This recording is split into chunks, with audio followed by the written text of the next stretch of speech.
المهم الخوت، في أول جلسة في قضية سكينة غلامور، المؤثرة سكينة غلامور، مولاة القنفود بصالح العبارة. المهم قال لك اودي هادشي منشوف تيفي، قال لك اودي عاجل 10 أشهر حبسا نافذا في حق سكينة غلامور، وغرامة قدرها 500 درهم، والمنع من استعمال والظهور في وسائل التواصل الاجتماعي لمدة 3 سنوات. المهم سكينة غلامور بسبب ديك الخرجة اللي عملت، انها طلعات وبينات القنفود، فحكموا عليها ب10 شهور حبسا نافذا.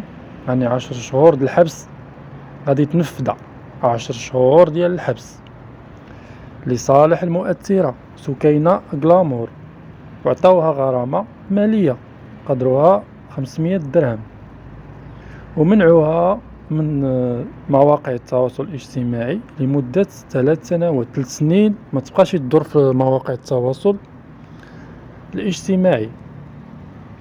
مهم بزاف ديال الناس اللي يهضروا في هذا الموضوع، كل واحد شنو كيقول. كاين اللي كان كيقول لك اودي راه ما كانتش قاصده، هذاك الشيء حنا ماشي الشغل ديالنا تكون قاصده انها تطلع في ديك الطلعه ولا ما كانتش قاصده. مهم القانون لا يحمي المغفلين، الا غلطتي تخلص من الاخر، واللي طاح في المقله غادي يتقلق، وبنادم خصو يرد بالو شنو كينشار، سواء الا كنتي كتبان بوجهك يعني صوت وصوره، ولا كنتي غير كتطلع بصوتك، عرف شنو كتقول على فمك. من الاخر كاين شي مرحميني.